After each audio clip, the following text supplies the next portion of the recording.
Hello, beautiful people. Today is the Taurus full moon. It's also an eclipse today. And I just felt randomly called to make this recording. I wanted to talk about self-worth, because that's been something that is a major theme with the full moon being in Taurus. Taurus is the sign that is associated with worth and value. So self-worth has been something that's been heavily on my mind, especially today. And one thing that's been really, really helping me in terms of self-worth is me reprogramming my mind to start seeing myself through God's eyes. Now, I don't know if you guys believe in God or what your religious beliefs are. I'm not necessarily religious. I feel like I have my own personal relationship with God, so I consider myself more spiritual. And I learn from a lot of different religions. Like, I'll be on TikTok listening to videos from Muslim people, from Christians, from Jewish people. Like, I literally will sit and just get spiritual information from all of these different religions that resonate with me, So I don't have a specific religion that I resonate with. I just consider myself spiritual. But anyway, one thing that I've been doing, like I mentioned, is starting to see myself through God's eyes.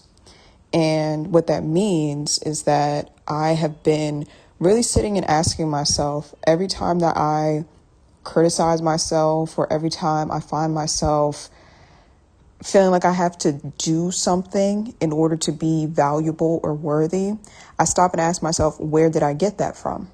Whose eyes am I looking through right now? Who programmed this into my mind? So, for example, if I'm sitting down and thinking about how I really have these career goals that I want to accomplish, and I start to kind of tie my self-worth up in those career goals, I'll stop now and ask myself, wait a minute, whose eyes am I looking through right now? Who programmed into my mind that I have to reach these career goals in order to be worthy? And I'm not saying that everyone who has career goals, that's what they're doing, because of course there are people who have career goals that don't wrap their self-worth up, in them. But, this is just an example from my own life that I've noticed.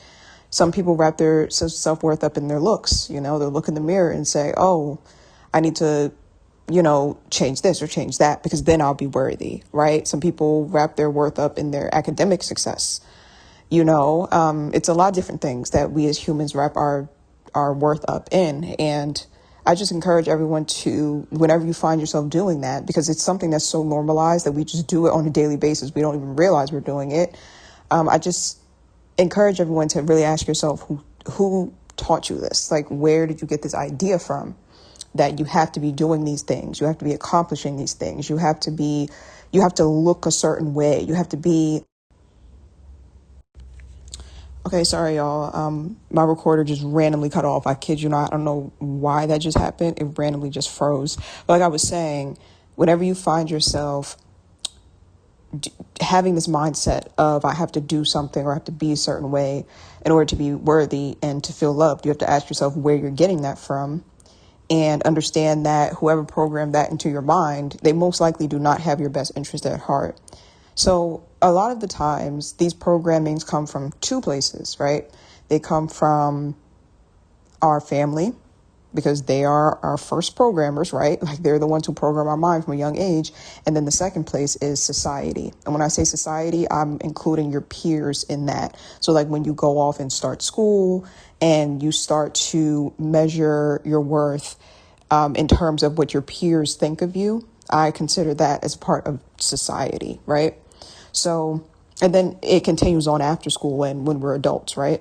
So usually when you are looking at certain things that you want to accomplish, or you feel like you have to look a certain way or be a certain way, and you're wrapping your self-worth up in those things, ask yourself, where is it coming from? Is it coming from your toxic family that convinced you that you have to be a certain way? Like, did your toxic family convince you that you have to overextend yourself to be worthy of love? Did your toxic family teach you that you have to dim your light in order to be worthy?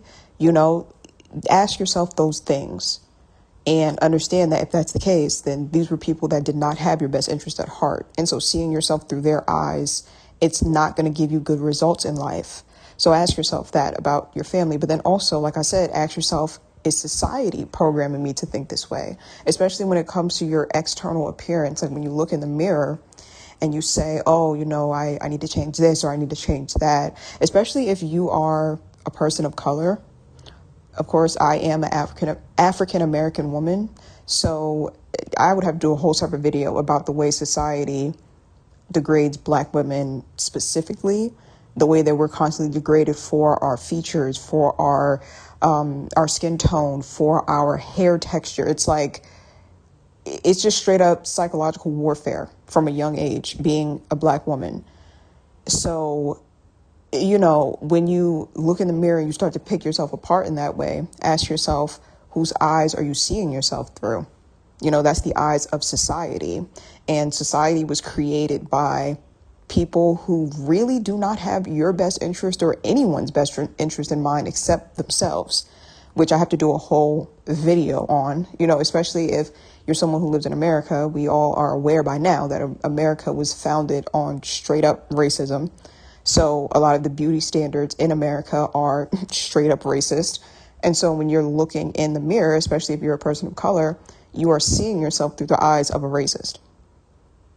And I know that might sound really dramatic, but it's really not. Like when you really stop and think about it, it's really the truth when you get to the root of it. So you have to really ask yourself every time, whose eyes am I seeing myself through? And does that person have my best interest at heart? Now, some of us could even be seeing ourselves through the eyes of an ex.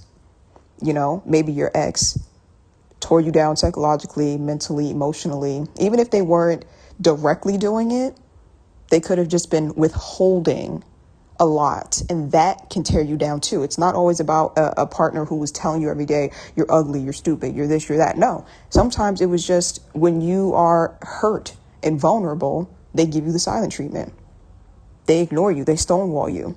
How many people have experienced going to sleep, or how many people have experienced being hurt and crying and their partner just rolling over and going to sleep while they're crying? You know what I'm saying? So how many people have experienced being sick and vulnerable and their partner just being completely emotionally absent and not being there for them? That type of thing tears down your self-esteem. And then you start to see yourself through their eyes. Maybe I am worthless. Maybe I am invisible. You see what I'm saying? And especially if you had a partner who cheated, oh my goodness, like that can straight up program your mind to start seeing yourself through their eyes in terms of comparing yourself to the person they cheated with. You look at the person they cheated with, oh, that person has long hair.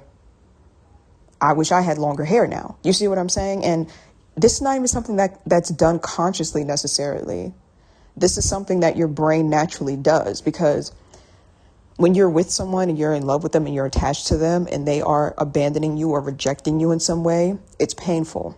So your brain is going to scan the environment and say, what am I doing wrong that's causing this rejection and abandonment? And it's going to start to look for ways that you can improve yourself, So if you get cheated on, it's natural for your brain to look at the person you got cheated on with, because, your brain is going to associate them with abandonment and rejection, right? Your partner has now abandoned you and rejected you, and it hurts.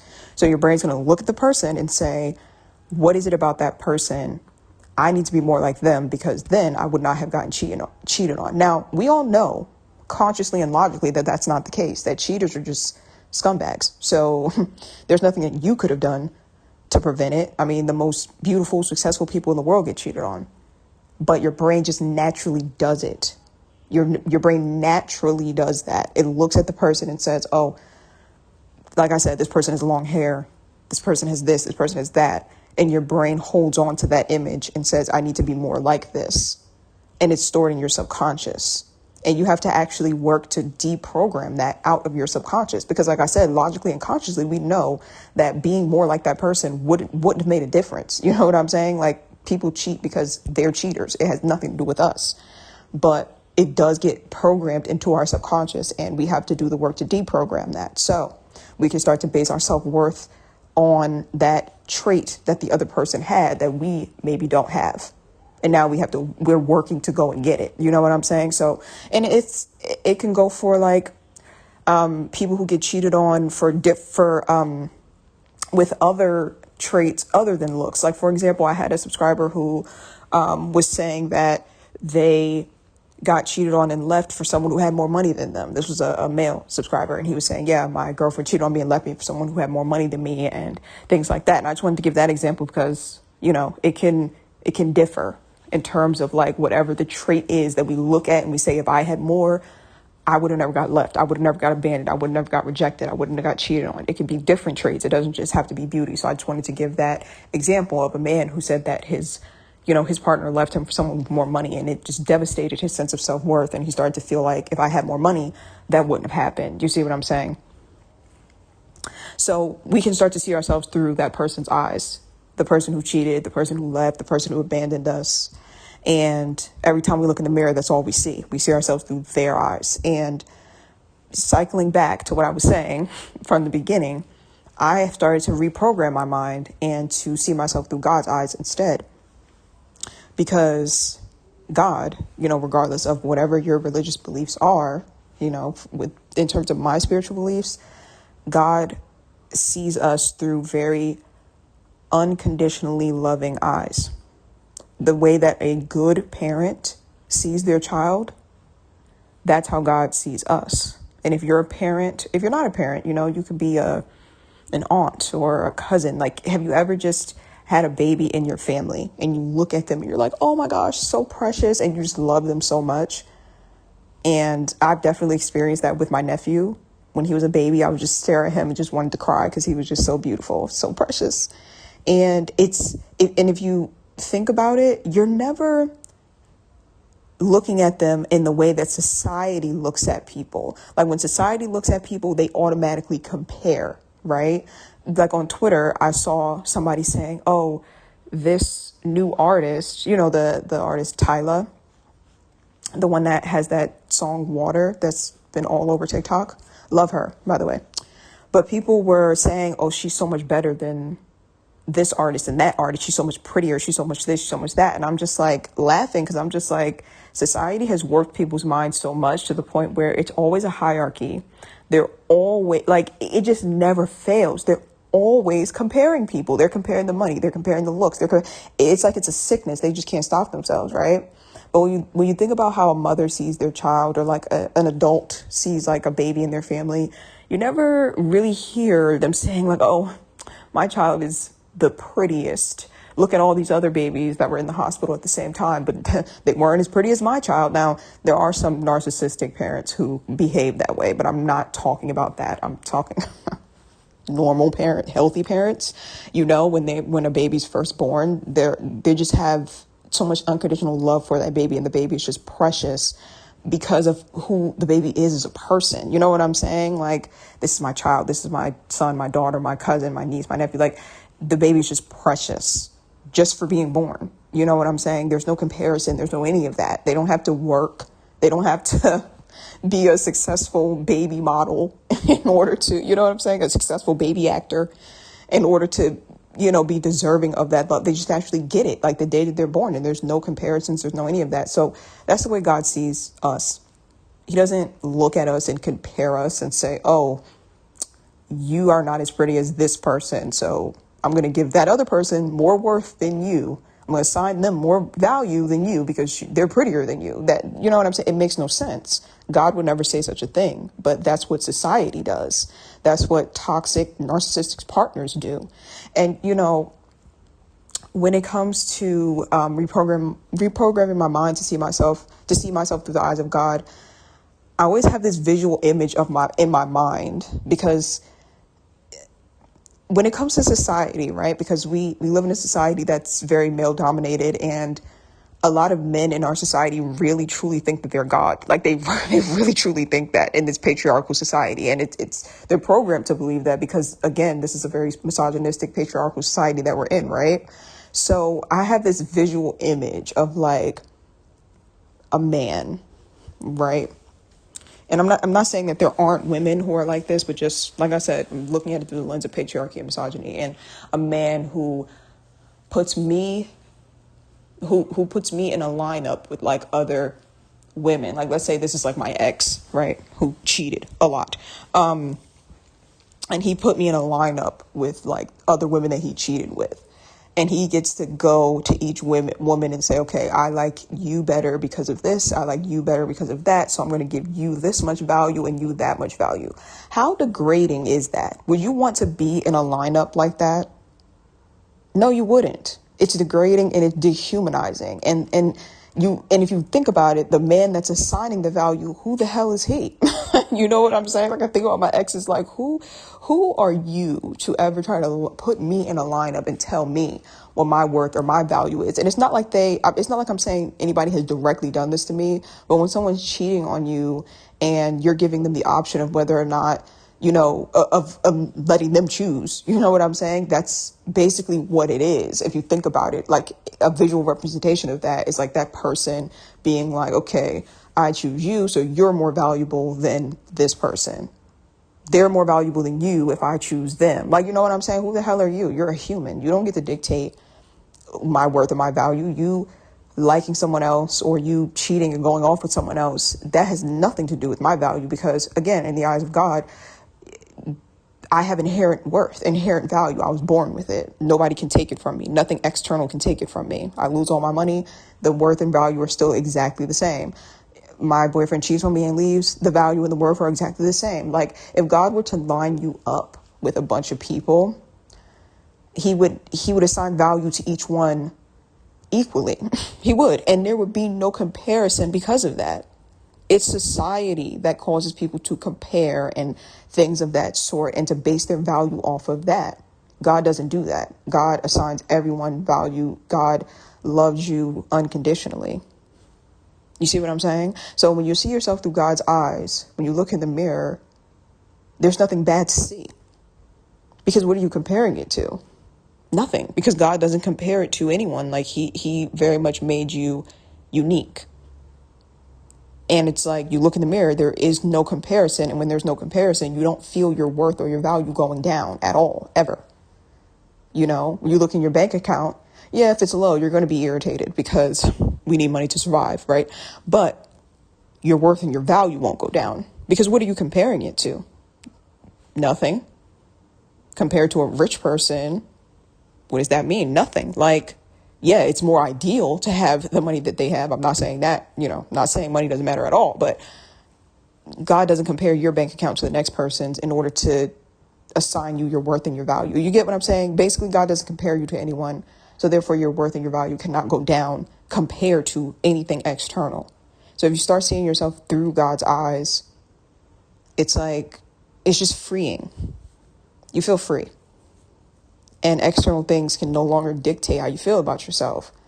And then you start to be able to build a fulfilling and happy life for yourself based off of that. Because one thing I've noticed too is that a lot of people have set goals for themselves, or they're chasing after things specifically because they don't feel worthy.